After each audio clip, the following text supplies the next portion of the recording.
You are Locked On Bulldogs, your daily podcast on the Georgia Bulldogs. Part of the Locked On Podcast Network, your team every day.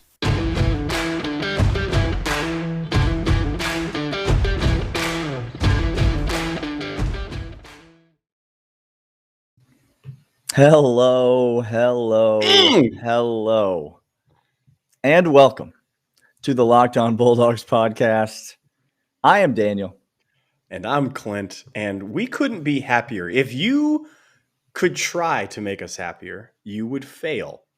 No. Quite literally. There's nothing that we enjoy more than being here on this podcast after the weekend we just had, the football weekend. Look, the earth is healing, y'all. Things are really coming together. You're healing. It's fantastic. A great time. I'm not sure if everyone's healing. Well, but the Georgia fans out there, the Georgia fans out there are healing.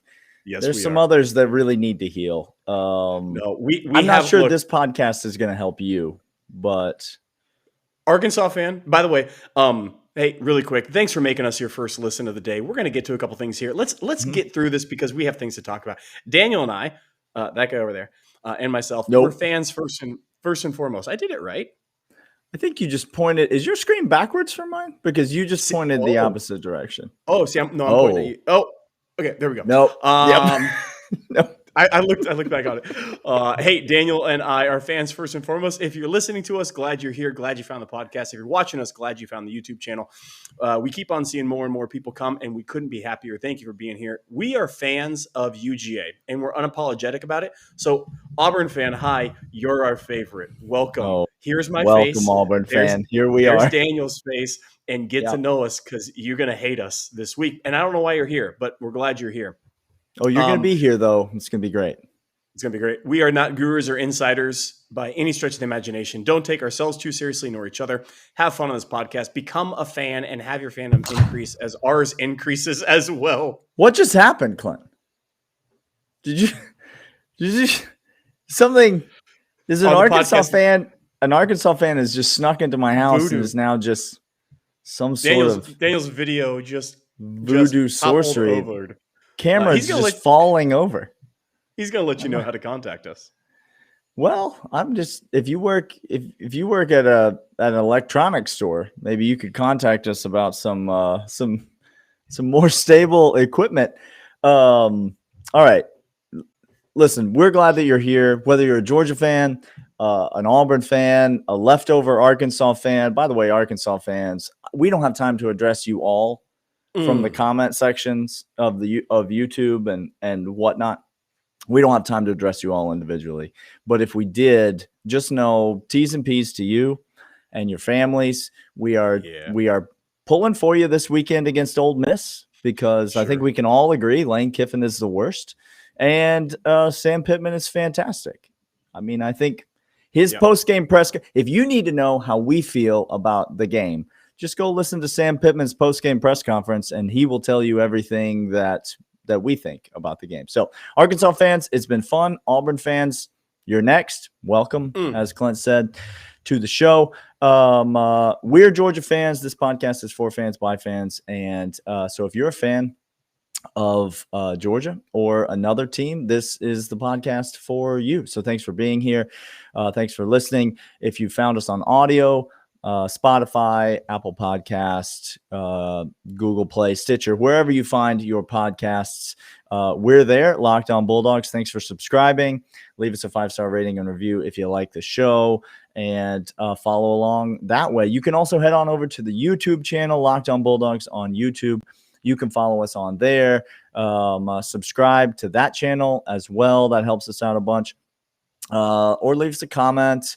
Let us know what you think. Click the thumbs up, all those things. So you can help out the channel that way. Thanks for listening. If you're new, if you're old, if this is your first time being with us, just know we're not here to try to break down film or provide you with any sort of crystal ball predictions. We are just Georgia fans talking like Georgia fans into these microphones here. And so lockedonbulldogs@gmail.com if you want to send us an email, or @Dogs Podcast on Twitter if you want to hit us up that way. So Clint, let's jump in.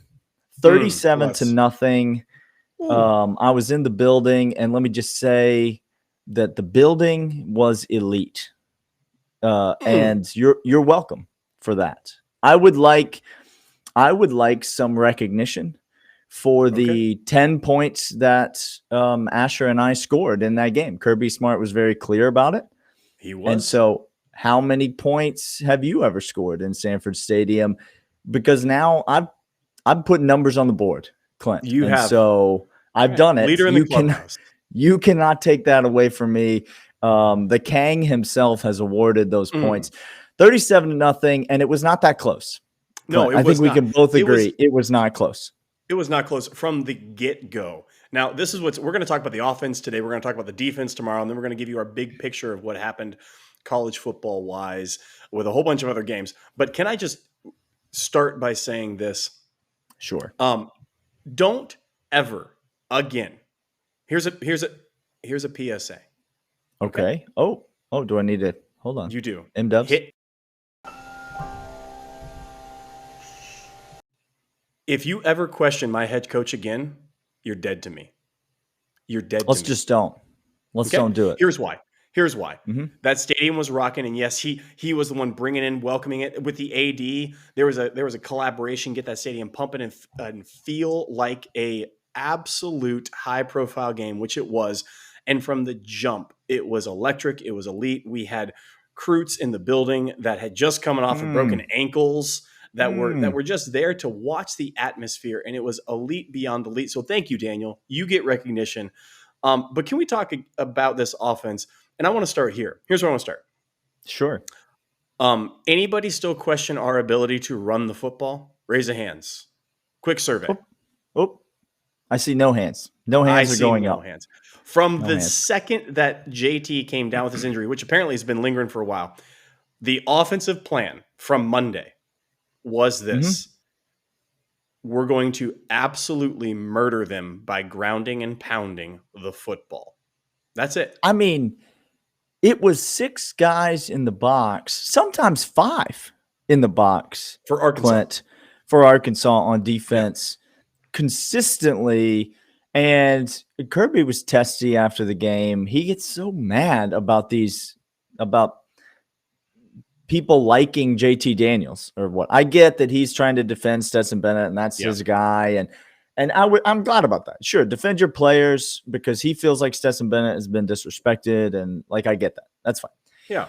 But he's not wrong that when there's 5 guys in the box and you've got 5 offensive linemen and sometimes 2 tight ends on the field, and great running backs, you're just going to run the football. And from the get-go, it was obvious. On that first drive, Stetson Bennett hit a couple of key passes, really threaded the needle on a pass to Ladd Kenny McIntosh. Ladd McConkey and Kenny McIntosh throws. Drop that to Kenny McIntosh. Yeah, really some really nice throws to set the tone. But then it became obvious Georgia's not going to have to throw the ball to win this game. And they march it. Arkansas wins the toss, elects to give us the ball. We proceed to march it down their throat, score a touchdown, and then we kick off. And I mean, just Auburn, if you're listening, and I know you are, Auburn, if you're listening, just call a fair catch on the kickoff. Don't try to run it out against this team. Adam Anderson. Don't do it. You name the beasts coming down. Why would you? Why would you do it? Doesn't work out well for you. And sure enough, Arkansas gets the ball on like the 18-yard line. A couple false starts later, and we are off to the races. Georgia never looked back. Now, look, that we're going to talk about the offense. We'll talk about the quarterback play. We'll talk about the running back play. We'll talk about the offensive line. We'll talk about all the things that we learned. But moral of the story is Georgia's offense was more than capable. More than sufficient in this game. We evolved more facets and more angles of this offense were exposed to you and I. We learned things this week, and some people didn't learn things. Yes, Daniel. No, we learned plenty of things this week, and the main thing we learned is that this team can beat you in so many ways. Many ways. You pick the rules. We'll give you fair shot.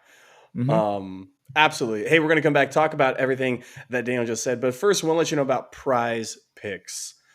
College football fanatics, have you heard about Prize Picks? It's daily fantasy made easy. Prize Picks is a leader in college sports daily fantasy, offers more college football props than anyone else in the world, and you can pick them. You think of any prop, Daniel, they have it. You can make it, which test me on my creativity of prop. UGA rushing yards over under 250 in this game. That's should have taken the over. Take the over. All users will get the deposit that they put on when they put in promo code LOCKEDON, 100% instant deposit match up to $100. So you put $100 in, which you should do, put in the promo code LOCKEDON, get $200 total on which to use. It allows multi-sports betting. It's award-winning app as well as on Google Play and the App Store for Apple. Entries can be made in 30 or 60 seconds or less. It's that easy, and it's safe and offers fast withdrawals. Don't hesitate. Check out prizepicks.com. Use promo code LOCKEDON in the App Store or prizepicks.com. But, Daniel, that's not all that we have today. We want to let you know about more. Oh, we got more. There is an oldie but a goodie back to the show. Oh, guess who's back? Guess who's back? It's like Tom Brady's return to New England, but only for a sponsor to the podcast. Similar. Okay. Sure. You said words I don't understand. It's the NFL. Oh, sorry. NFL. Tom Brady's a former Michigan quarterback. Michigan won again this weekend. We might get to them tomorrow when we talk about the big picture landscape of college football. Also, we might get to them on the Locks podcast when we talk about how this guy made a lot of money on Michigan this weekend. Lots of money. Hey, how does your favorite restaurant consistently make such delicious food? The short answer is they have access to the right kitchen tools. Made In is professional quality cookware and kitchenware. Anyone is capable of making restaurant quality food at home. If you are serious about cooking, you should invest your kitchen tools. Made In's cookware and kitchenware products are used by thousands of the world's best chefs, including myself. I count myself because I have that nonstick pan. I'm telling you what. I'm telling you what, breakfast. Real simple, y'all. I like how thousands of the world's best chefs, and then you just slid yourself right into that conversation. I'm here. If quality and craftsmanship are important to you, you should check out Made In. It's a cookware and kitchenware brand that has renowned chefs. Right now, Made In is offering our listeners 15% off your first order with promo code Locked On. This is the best discount anywhere for Made In products. Go to madeincookware.com/locked on and use promo code Locked On for 15% off your first order. That's madeincookware.com/locked on. Use promo code Locked On. Daniel, what part of the offense you want to talk about? Clint, let's just get it out of the way. Some rapid fire lightning round questions regarding the quarterback. Ooh, here we go. Do we want JT Daniels to come back sooner rather than later? Yes or no? I want him back healthy. Yes. So that's a yes. Would you rather it be sooner or later? That was my question. Oh, sorry, sooner. Yeah. Do you want Stetson Bennett to be the quarterback on this team for the rest of the regular season? The starting quarterback on this team for the rest of the regular season? Definitively no. Can and will Georgia win every single game in the regular season with Stetson Bennett as the starting quarterback? Definitively yes.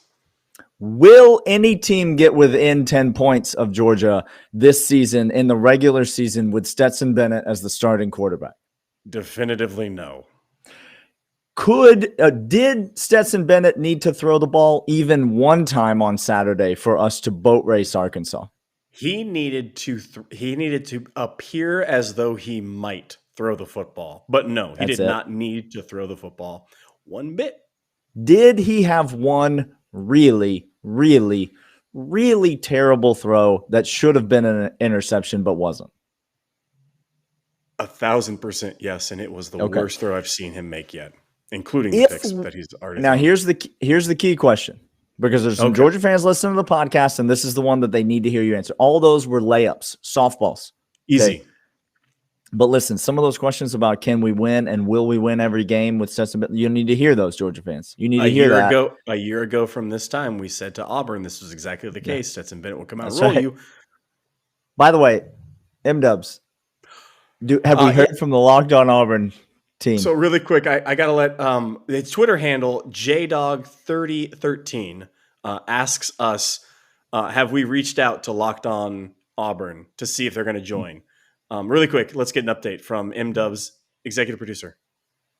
No, we've heard nothing from Locked On Auburn about that. Now, here's the question, though, that I think Georgia fans need to hear as it relates to the quarterback situation. Could Stetson Bennett have thrown the ball a lot more and performed adequately to admirably and done everything he needed to have done if we needed him to in this ball game? I think when I found out, so you were giving me live feeds of the quarterback warm-ups pregame, and you were saying, "Hey, JT," and it wasn't pretty. It wasn't pretty. JT was not showing out at all in those pregame warm-ups. And I said the stat line for then Stetson Bennett coming in was something going to be 12 of 15 for 200 yards and no touchdowns this game. Right? Yeah. You overshot. Could have done that. But that's not even. He could have gone 20 of 26 for 280 and 2 touchdowns, Clint. He could have done that easily. Brock Bowers, this many catches. Yeah. Oh, talk to us more. Talk to us about all the catches that Jermaine had. Talk to us more about all the targets that Big O had. Yep. Big O running around out there the whole game did not. There was a play when it looked like we were going to target him, but we did not. And believe me, he was open on a few plays. But listen, Stetson can get it done. Now, neither of us want Stetson to be the guy, and neither of us are. We don't think that gives us the best chance. We don't think that that's the best Georgia team that we can put out there. But listen to me, Stetson is plenty good enough to win all the games on this side of the SEC championship game. And listen, let's just let those games play out for the time being, because I'm not worried about any of them. I'm not worried about Stetson Bennett performing in any of them, because he did make a few throws. He did run and get a few first downs with his legs, which is a dynamic that he brings to the table. And he's going to be poised. He's going to be composed. He's going to have us in the right plays. He's going to be running the game the way that we want. And Clint, let's transition off the quarterbacks if we could, because I was told 2 things. Sure. This week by Arkansas fans. I was told 2 things. I was told, 1, Georgia's O-line is small. They're just tiny people. Slight men. I was told, 2, that Georgia lost our O-line coach to Arkansas, and that's why we can't run the ball anymore. No, we can't run, Daniel. So we don't have how'd the O-line look out there on Saturday, Clint? When I use this next term, now again, you and I last week talked about this front 3, the big 3, these super seniors that came in, and we said they're good. Go look at the Texas. Oh no, they're not good. They have been great this year. Okay, Arkansas's defense is good, guys. Don't diminish them. But on Saturday they were made to look abjectly foolish. Not like, hey, good game, shake of hands. No. This offensive line, I swear, Sawyer's going to get drafted and play right tackle for an NFL team right off the gate. Like, he's insane, guys. He's manhandling people and throwing them down with force. These are not has-been Vandy guys, okay? Nope. These are good. But that's defense. Georgia's only played nobodies all year. Yeah, of course.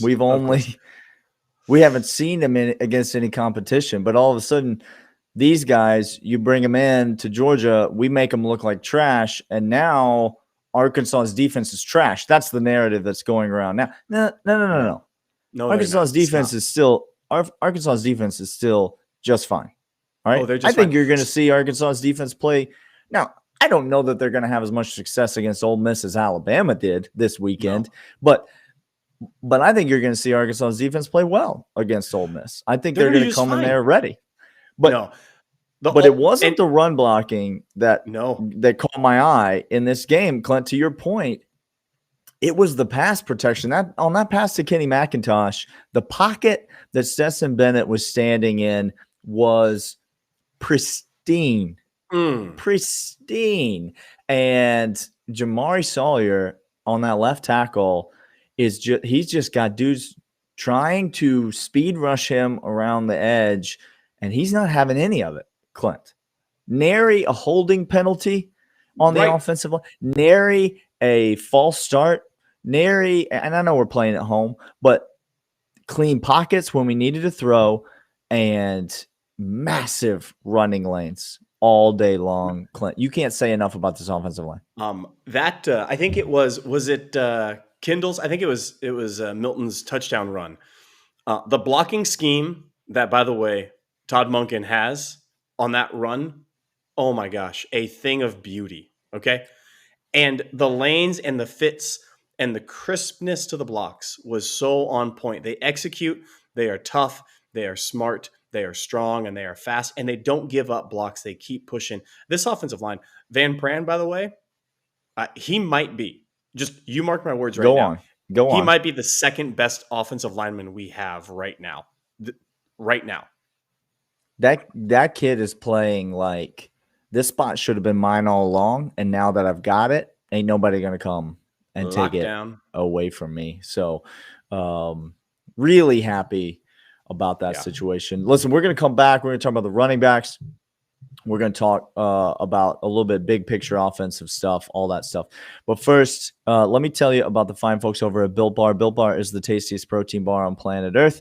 They are Clint and I's favorite protein bar. They are the only one that we go to because it's a protein bar that tastes like a candy bar. They come in a million delicious flavors. If you've not tried one yet, go to BuiltBar.com. Enter the promo code LOCKEDON15. You're going to get 15% off your first order. When I say they come in a wide variety of delicious flavors, I'm telling you, they just go and read the flavors, and whatever you think the best tasting bar that you could eat in that flavor would taste like, Built Bar is at least that good. High in protein, high in fiber, low in sugar. They're the protein bar that tastes like a candy bar. They're keto approved. They're good pre-workout, post-workout, meal replacement, on the way to work, on the way home from work, whenever you need them. BuiltBar.com. Enter the promo code LOCKEDON15, and you'll get 15% off your order at BuiltBar.com. All right, Clint. Let's talk about these running backs. Before we do, you mentioned Todd Monken, and boy, he was just in his element in this game, wasn't he, Clint? I just felt like he was in a groove and he found things. And then what's the biggest complaint Georgia fans always have about the offensive coordinator at Georgia? Besides on third down and long, I mean, the list is long and distinguished. There's a long list. The biggest ones that come to my mind are when something doesn't work, we keep doing it over and over and over again. And when something does work, we stop doing it and never do it again. That's fair. Todd Monken's not being accused of that. He found some things that work. And listen, he didn't try to get cute. He didn't try to get fancy. He just rode that thing all the way to the tune of 37-0. The offense scored 30 points in this game, Clint. Most impressive drive of the game to me, and this goes right to Todd Monken, is first drive of Georgia's in the second half. If you recall, at the end of the first half, Georgia was really struggling to move the ball. Okay. The defense was still playing unbelievable. Now, Arkansas had gotten some first downs, and they had moved the ball down the field. Some by virtue of penalties, some by virtue of KJ's legs, some, but they hit some pass plays or whatever. Didn't really hit any deep shots, but they were moving the ball down the field. So Georgia, on the other hand, at the end of the first half, seemed to had a couple punts in a row, seemed to have stalled out a bit on offense. And you thought to yourself, we're going to have to come out in the second half. We're going to have to make some – we're going to have to see how this transpires. Arkansas gets the ball to open the second half. The defense promptly does the defense's thing, which we'll talk about tomorrow because, good Lord, have mercy. Lots to talk about. A lot of things to talk about tomorrow. But then Georgia gets that ball back, and they go right back down the field, and they score again. That, to me, was the biggest drive of the game, and all of that credit goes to Todd Monken because of the adjustments and just the refocused execution that he was able to get from his guys coming out of halftime. Big time schematic advantage, Todd Monken versus Barry Odom in this game. So let's talk about those running backs, Clint, because I believe we're going to need some formal apology music coming right up here.